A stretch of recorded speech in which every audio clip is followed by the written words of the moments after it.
Esto nos hace rico en nuestro país, etcétera, y presumirlo por todos lados, ¿no? O presumir a los indígenas muertos con sus pirámides, estos indígenas, ¿no? También generan recursos. Los indígenas vivos no tanto, pero los indígenas muertos sí generan recursos. Entonces, a veces la diversidad también es un recurso. Y a partir de los cambios constitucionales que les menciono, pues también la diversidad es un derecho. Es un derecho, deben de ejercer sus derechos desde la diversidad, derechos colectivos. Entonces requieren una educación pertinente lingüística y culturalmente. Requieren una justicia en su lengua y también con los valores de su cultura. Por eso existe ahora el pluralismo jurídico. Necesitan una salud que considere su concepción de salud, sus conocimientos de salud y los nuevos conocimientos alópatas, científicos, etc.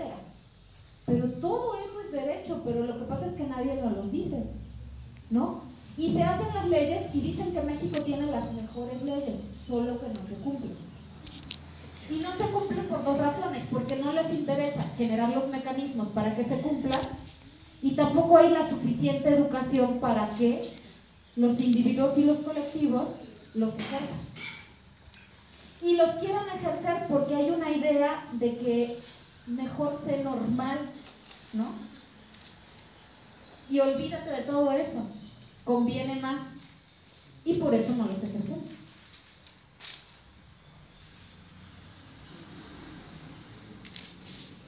Bien, hay distintos modelos para tratar la diversidad, como les dije, y hay un modelo que se llama de asimilación cultural, que está basado en la igualdad. Con ese discurso de la igualdad, lo que hacemos es asimilar la diferencia. Si decimos, y a nosotros nos pasa, cuando yo digo en la UV, por ejemplo, bueno, es que necesito más tiempo de registro porque los aspirantes en las ciudades llegan rápidamente y se inscriben al examen, etcétera, que es en línea todo el proceso. Yo necesito más tiempo porque además las prepas están alejadas, los jóvenes no se enteran de cuándo es la convocatoria, la decisión de ir a la universidad pasa, necesita más tiempo, hablar con sus padres, ver si alcanza, cómo le vamos a hacer. Entonces, en las 4 semanas que la UV da para que se inscriban, a mí no me da tiempo. ¿Y qué me dicen? No, pero es que todos tienen que tener igualdad. Si hay 4 semanas para la inscripción, a todos igualdad. Eso ya es un desorden. Eso nos va a meter en problemas, que unos tengan tanto tiempo, que otros tengan. Y entonces ellos todo el tiempo están con el discurso de la igualdad, pero es un engaño la igualdad. ¿Por qué es un engaño la igualdad? Porque si los sujetos no están en condiciones de igualdad y mi proceso quiere estar aquí y uno está aquí y otro aquí, ¿es igual? ¿Lo van a hacer en el mismo tiempo? Entonces es un engaño la igualdad. ¿Sí? Y entonces este modelo que opera con eso dice, no, pues todos, pero ¿para qué van a estudiar su lengua? Ya que todos sean iguales y que puedan estudiar español, porque eso ya los hace iguales. Ellos ya no quieren ser indígenas, ya eso ya no, ya ellos quieren ser igual que todos, ¿no? Y siempre nos dicen eso. Y los propios profesores, pues también pensamos eso con nuestros hijos. También, ¿por qué? Porque la igualdad pues da como un estatus y te pone acá, entonces si tú no vas a estar ahí, entonces te ves menos. Y nosotros mismos lo hacemos con nuestros hijos. Entonces, este es un modelo y se ha puesto en práctica, ¿no? Y entonces, pues lo que se dice es que toda la diferencia es un problema, es un déficit, etcétera. Este es otro modelo, el del pluralismo. Este modelo del pluralismo lo que hace es que, un poco lo que les decía de las fiestas de la diversidad, reconoce la diversidad, pero dice, ok, sean diversos, pero allá en su casa, cuando vengan a la escuela, pues ya son iguales. O sean diversos el día de la fiesta de las culturas, pónganse todos su ropita, pero ya después ya no, ¿no? Entonces es como un modelo que juega a que reconoce eso, pero en realidad lo deja como, sí, tú sé distinto, pero dentro de tu casa. Ya cuando vengas a casa, tienes derecho a hablar tu lengua, háblala por allá, ¿no? Y solo háblala aquí el día de las culturas o el día de las lenguas, pero nada más, compórtate normal, ¿no? Compórtate como todos los demás. ¿Sí? Entonces, pues eso sigue generando un tratamiento igual, aunque se reconocen las diferencias. Y hay un discurso de la gente cuando hablas así que te dice, ah, sí, cuando les dices, bueno, pero es que esas poblaciones requieren tal cosa, los jóvenes requieren, ah, sí, no, si mi abuelo era indígena, yo también soy indígena, pero no, yo soy indígena y he logrado esto y no he necesitado apoyo, no he necesitado que me cambien la educación, no he necesitado esto y he logrado todo. ¿No? Es como jugar un poco con eso.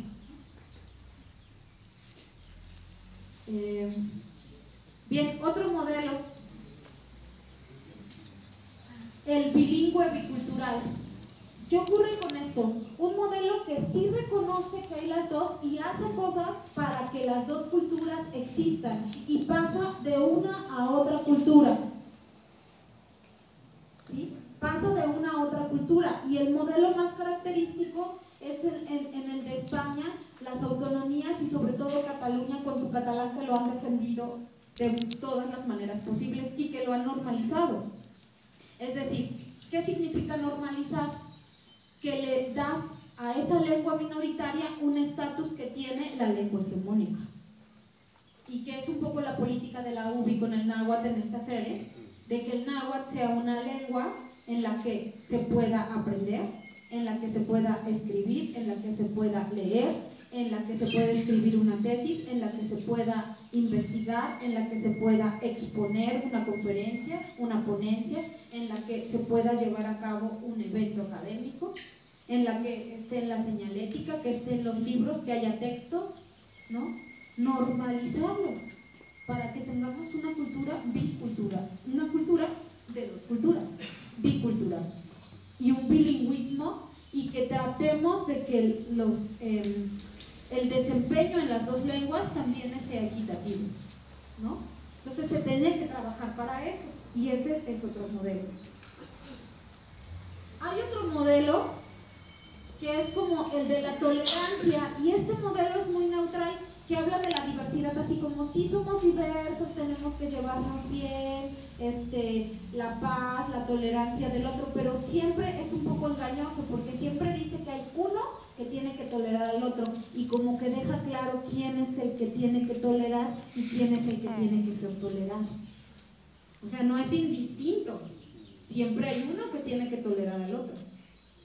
Y además es muy de, no hay desigualdad, aquí todos nos llevamos bien, aquí no hay problemas, todos nos llevamos bien. Entonces es muy neutral y muy de la paz y el amor, ¿no? Pero no es analítico ni cuestionador de la situación, ni de cómo revertimos esta desigualdad, cómo revertimos esta desigualdad de poder, desigualdad de recursos, desigualdad de las lenguas. Simplemente dice, no, pues aquí están, y sí, ahí hablan su lengua, y nadie les dice nada, ¿no? Y entonces los dejamos así, como moripas. También hay este modelo de antirracismo, que es otro modelo, donde sí hay una crítica y un cuestionamiento de todo pues, pensamiento racista, y racista institucional, y racista en las propias familias, ¿no? Y en nuestro pensamiento, el racista que todos llevamos dentro, cuestionarlo, porque muchas veces tenemos esos valores en la cabeza y actuamos con esos valores y tenemos prejuicios. Ese es otro modelo.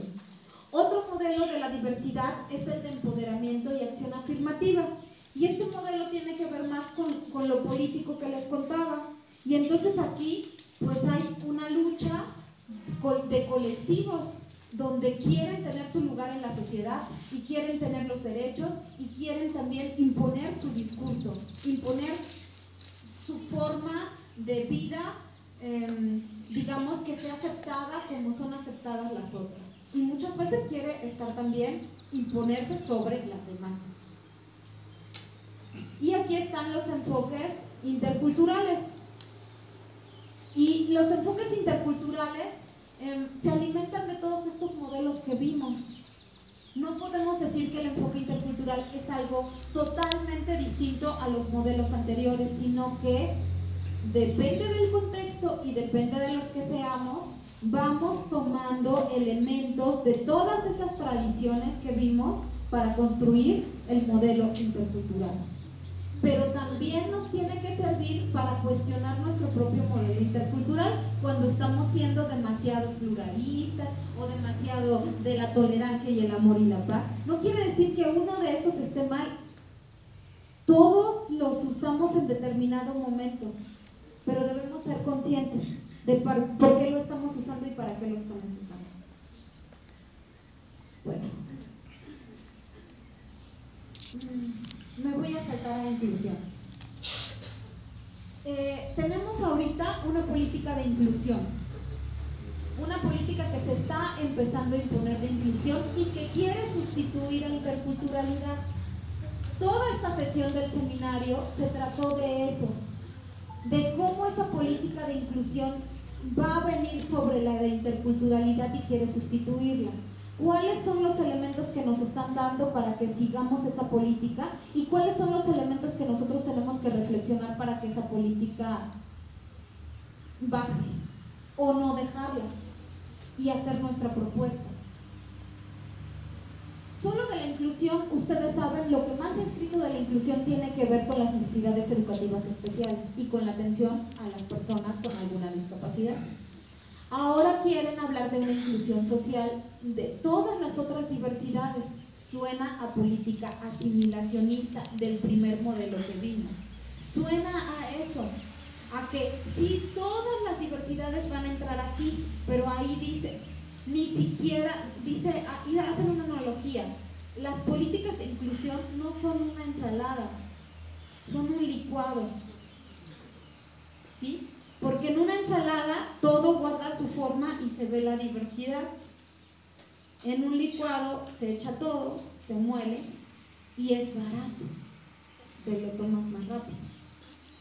Pues exactamente eso es la política de inclusión, ahorrarse y en lugar de atender a distintos grupos con distintas políticas y programas, con inclusión quieren atender a todos los que no son normales o los vulnerables, ¿no? Los grupos vulnerables, eso es lo que quieren hacer.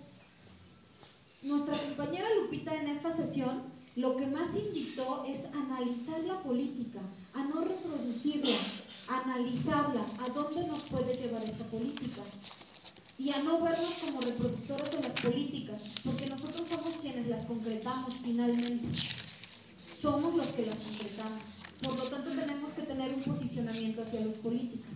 Y en todas estas presentaciones lo que va haciendo es justo un análisis de lo que es esa política de inclusión e invitando a que todos pues tomemos nuestra postura frente a esa política. ¿Qué críticas les vamos a hacer a esa política? Pero además, ¿cuál es la propuesta que vamos a imponer para esa política? Porque no se trata solo de descalificarla, sino de decir, no, esta política no, ¿por qué? ¿Y cuál es nuestra respuesta? ¿De resistencia o una contrapropuesta a esta política? Porque somos los que la vamos a ejecutar. Incluso UBI nos las van a imponer a todos. Bien, entonces hace un análisis de esto y ahí está. Siguiente sesión. La tuvieron con Coral. Coral lo que hace es este libro. El libro de Coral. Coral es una directora de una escuela que está en Cuetzalan. Sí. Entonces, y lo que hace Coral es contarnos su experiencia. ¿Qué tipo de educación intercultural crearon los profesores de la secundaria? Ella lo que tomó, se dio cuenta que la región de la Sierra de Puebla es una región donde hay muchas cooperativas productivas. Pues lo que ella hizo para dejar que la comunidad entrara a la escuela o para que la escuela fuera la comunidad, empezó a generar proyectos productivos. Y a través de los proyectos productivos empezó el trabajo hacia la interculturalidad. Y entonces cuentan cómo esos proyectos, cómo empezó a trabajar con los jóvenes de la secundaria, con los proyectos productivos, y luego trabajó con la lengua, y luego empezó, para los proyectos productivos necesitó trabajar con la comunidad, y cómo se desarrolló que ustedes saben, hasta un premio nacional recibió, ¿no? Además de ganar un premio de investigación, recibió un premio nacional por el proyecto educativo. Entonces, de eso se trata la experiencia de Vic Coral, que es la directora, y eso fue lo que nos contó en su exposición. Y aquí ustedes van a tener el material, y también aquí en la UBI va a estar el libro para los que quieran conocer esa experiencia de educación intercultural. Ajá, es interesante la propuesta de Coral, cómo ellos pensaron, los profesores y la propia comunidad, qué era calidad. Lo que les decía el sistema educativo, que viene de un enfoque empresarial, y cómo ellos iban a construir lo que es calidad. ¿Qué es una escuela de calidad? Porque claro, recibían muchos señalamientos, ¿no? Los chicos estaban sembrando hongos, haciendo papel, no estaban así en clases todo el tiempo, estaban moviéndose, estaban en la comunidad, y entonces recibían muchos señalamientos de qué estaba pasando en esa escuela. Y entonces, ¿qué era calidad? Construyeron su propio enfoque de calidad educativa. ¿Qué es calidad aquí? Y decidieron imponerla. Y luego se presentaron a concursos y han tenido un desempeño adecuado, pero partiendo de su propio concepto de calidad y de su propio enfoque de educación. Muy bien. Aquí hay muchos, sobre todo, fragmentos de lo que dicen los niños, los maestros, la comunidad en la experiencia de Coral que pueden ver. Después empezaron a tratar el tema de la deserción escolar y vieron por qué la deserción escolar siempre se la achacamos a la familia, ¿no? Siempre decimos que la familia es la culpable de la deserción escolar. ¿Y cómo cambiar el enfoque de la deserción escolar? Para pensar qué ocurre en la escuela que genere deserción escolar. ¿Qué ocurre? ¿Qué pasa? Y cómo todos somos actores de esa deserción escolar. ¿Y por qué entendemos la deserción escolar como un fracaso? ¿Un fracaso de quién? ¿Del sistema? ¿Del maestro? ¿Del niño? ¿De la familia? A veces hay investigaciones que los niños que desertaron de la escuela tuvieron futuros exitosos. O sea, no es un fracaso de la persona. A veces salió porque el fracaso estaba dentro de la escuela. A veces el fracaso está justo dentro de la escuela. No está en que salgan de la escuela. Salen de la escuela y son más felices, salen de la escuela y aprenden más, salen de la escuela y se relacionan mejor, salen de la escuela y encuentran su lugar en el mundo. Entonces, ¿cómo cambiar esa visión? ¿Por qué queremos y por qué sentimos y construimos un fracaso cuando un niño se va de la escuela? ¿Y qué pasa con ese niño? ¿Quién le da seguimiento? ¿Qué hace la escuela? ¿Por qué la escuela solamente se preocupa por los que están ahí y no por los que ya no están? ¿Y qué podría hacer con los que ya no están? ¿O quién va a hacer algo? Porque parece que una vez que está fuera del sistema educativo, se invisibiliza. Ya no existe para nadie. Entonces un poco es, ¿qué pensamos sobre deserción? ¿En dónde está? ¿Qué podemos hacer? ¿Y qué podemos seguir haciendo por un niño que deserta? Y a lo mejor deserta por unos meses, necesita un tiempo. Podemos hacer cosas y podrá volver. Pero nosotros ya nos olvidamos totalmente de eso. Bien, luego me tocó a mí la de aprendizaje situado y solo me voy a referir a esta diapositiva.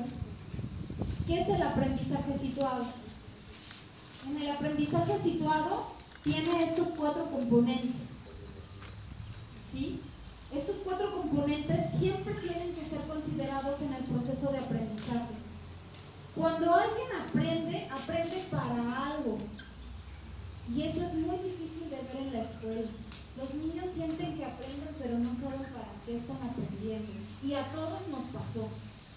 Estás en secundaria y estás así, quieres aprender de un montón de cosas que pasan y que empiezas a darte cuenta que pasan en el mundo adulto, en el mundo de los medios, en muchas cosas, y te están enseñando en la escuela algo que no sabes para qué. Por supuesto, tu atención está en lo que sí sabes para qué te va a servir, ¿sí? Y además te sirve para participar de una comunidad del mundo adolescente. Para no quedarte atrás, tienes que saber de grupos musicales, tienes que saber de lo que está de moda, tienes que saber cómo se habla, tienes que saber qué se escucha, qué se baila, tienes que saber los chismes del momento, ¿no? Aprendes porque siempre aprender, dicen, es participar en una comunidad. Para eso aprendes, y eso es aprender. Para participar en una comunidad. Entonces, siempre que queramos que nuestros estudiantes aprendan algo, tenemos que decirles que eso que están aprendiendo, ¿para qué va a servir? Un poco yo hoy les dije, lo que hagamos aquí va a servir, puede servir para muchas cosas que queremos hacer. Y se va definiendo. Si ustedes no saben para qué les va a servir, pues va a ser muy difícil que se hagan. Pero lo que están haciendo aquí les sirve para relacionarse en esta comunidad. Pero también se están relacionando con otras comunidades como la universidad y las otras instituciones. Y empiezan a tener relaciones. Estar aquí les va a servir para eso. Pero también tal vez para participar cuando tengamos un libro, si lo queremos hacer, para participar en unas comunidades académicas, porque lo vamos a presentar, nos van a leer y entonces vamos a participar con otros. Lo que hagamos aquí nos va a ayudar también a participar con nuestra propia comunidad escolar. Entonces, siempre que aprendemos algo tenemos que aprender quién lo va a reconocer y ese aprendizaje, ¿qué nos va a permitir participar con quién, en dónde, para qué? Entonces, no podemos perdernos de vista de que siempre la comunidad es muy importante. Cuando un niño aprende a leer y de pronto resuelve un problema en su familia que no sabe leer y van en el camión y le dice a su mamá, aquí dice tal, y la mamá, ay, qué bueno, le resuelve el problema a la mamá, ese aprendizaje se vuelve significativo, cobra sentido, porque le sirvió a la comunidad. Todo lo que aprendemos tiene que servir a una comunidad. Si no le sirve a una comunidad de la que queremos ser parte, difícilmente lo haremos. Entonces, si enseñamos cosas que sirvan para la familia, la va a querer aprender. Si le enseñamos cosas que sirvan para que en su grupo de amigos sea buen futbolista y meta goles, va a querer aprender. Si le enseñamos algo para que en su comunidad sea reconocido porque canta, porque baila, porque sabe hacer determinada cosa, nos va a aprender. Todos aprendemos porque queremos participar de algo, pertenecer a algo. Y eso es la motivación, y esa es la fuerza, y esa es la fuerza creativa que nos salva, ¿no? Y esta comunidad, pues es la que le da significado a lo que aprendemos. Si nosotros no hacemos entre el aprendizaje y la conexión con la comunidad, nos estamos saltando eso y no lo vamos a lograr. Pero también cuando aprendemos, somos. Muchos de aquí pasamos por años de escuela que no recordamos, pero recordamos un año en que cambiamos, en que nos dimos cuenta de cosas, en que empezamos a construir nuestra personalidad.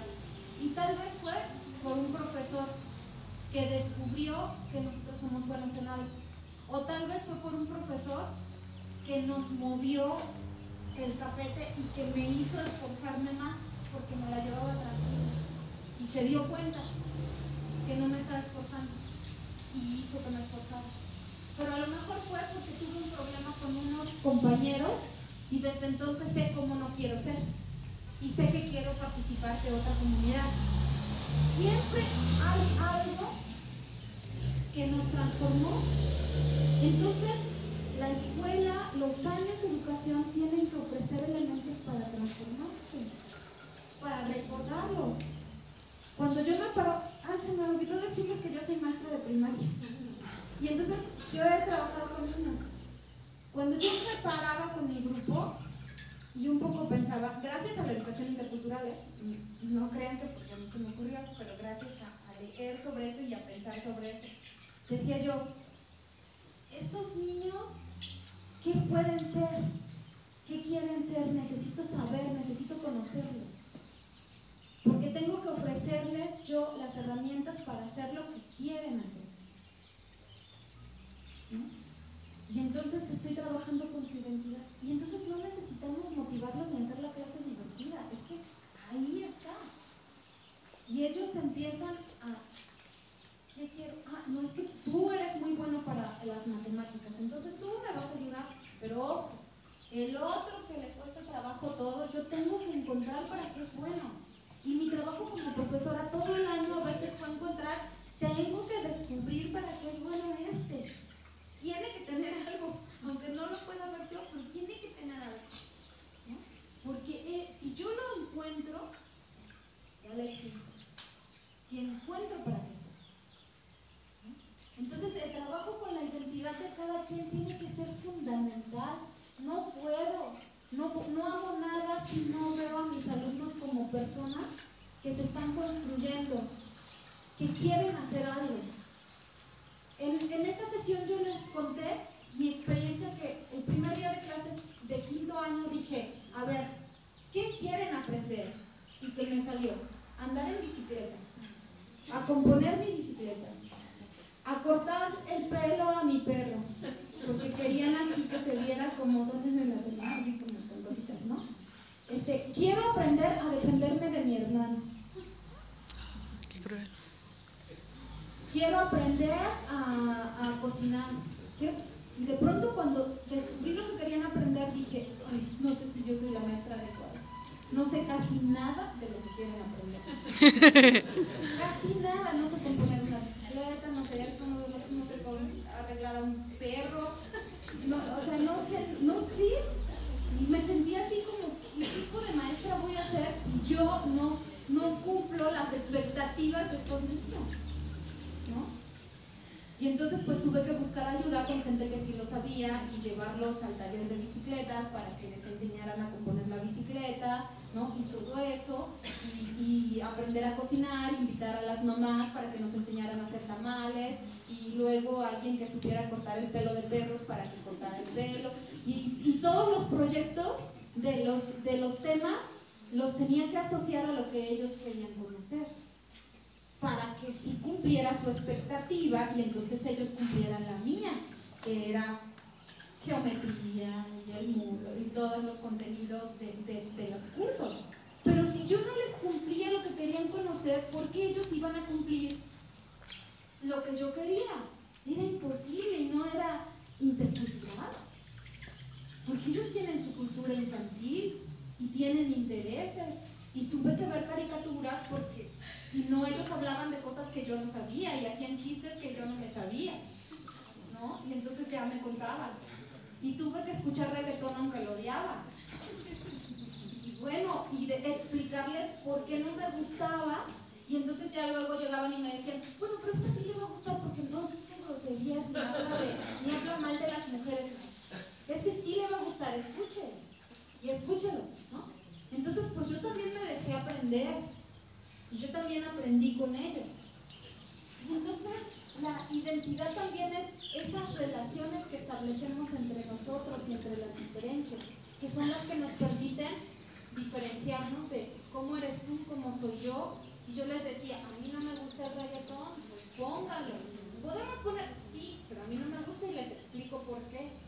Y bueno, ya las niñas dijeron, sí, bueno. Entonces podemos que no tenga ese contenido. Pues sí, entonces vamos a crearlo. Y a lo mejor en aula. ¿Sí? Y la práctica es muy importante. Los niños, el conocimiento conceptual es importante, pero los niños le dan mucha importancia a lo que hacen y necesitan demostrarlo. Entonces nosotros tenemos que tratar de que los niños sí puedan demostrar y sobre todo que le puedan demostrar a sus papás que aprenden. Porque para ellos es importante y luego nada más queremos darles la calificación y la calificación no dice nada. Y entonces ellos tienen que demostrar, entonces muchas demostraciones, no esperemos a una vez al año la demostración con los padres, tenemos que hacer que los niños demuestren, porque eso también genera relaciones con sus padres. Cuando el papá descubre que el niño está haciendo cosas y que sí está aprendiendo en la escuela, independientemente de la calificación, va y lo quiere, le demuestra cariño, le demuestra que se está dando cuenta. Y esas relaciones son fundamentales.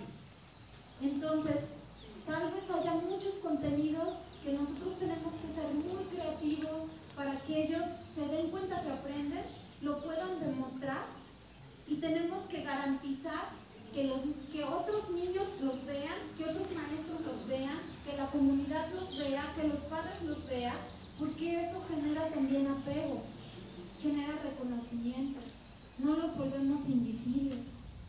Los niños son parte de la comunidad, no los mandan a la escuela para dejar de verlos. Bueno, hay casos. Si los tenemos en la escuela, tenemos que hacer cosas para que la comunidad los reconozca, porque son actores comunitarios los niños. No les quitemos, no los volvamos estudiantes y alumnos y les quitemos su identidad de actor comunitario. Los niños son actores comunitarios, se preocupan por los problemas de la comunidad, observan lo que pasa en la comunidad, tienen conocimiento de lo que pasa en la comunidad, pueden criticar cosas que están viendo en la comunidad, quieren una comunidad distinta, tienen un proyecto de una comunidad distinta, tienen un proyecto político de cuál es el lugar de los niños en la comunidad. Si no los ayudamos a eso, ¿por qué queremos que ellos aprendan lo que nosotros decimos? Que no les da un lugar en su familia, no les da un lugar en la comunidad, no les da mejor calidad de vida, no les abre un espacio para ellos, no traemos las miradas de los presidentes municipales, de los adultos que pueden tomar decisiones de que en la feria haya actividades para niños, de que no sean puras borracheras, ¿no? De que sean considerados en las fiestas, en los eventos, en todos esos espacios. Entonces, estos 4 elementos son fundamentales para el aprendizaje. Si los consideramos, pueden aprender un montón de cosas, pero también podemos invisibilizarnos y agarrar el libro de texto y podemos invisibilizar y pensar que eso no está actuando, pero nos equivocamos, esto está actuando. Y por supuesto que aunque no lo consideramos, estamos haciendo, no les estamos dando en la escuela elementos para su identidad, se las va a dar la televisión, se las va a dar el barrio. No crean que no va a pasar. Claro, no les estamos generando una comunidad con valores, una comunidad que los acoja, que los quieran, que los respeten. Se va a buscar su comunidad donde sí pueda participar. ¿Se la va a buscar? Claro que se la busca. Va a haber experiencias, no va a dejar de aprender. No pensemos que porque no está en la escuela no está aprendiendo. Está aprendiendo. Y está aprendiendo cosas que le sirven. ¿Para qué? Pero no deja de pasar. Lo podemos invisibilizar en la escuela, pero entonces está ocurriendo. Otros están influyendo en que eso pase. Bien, solo quiero pararme en sociedad de conocimiento.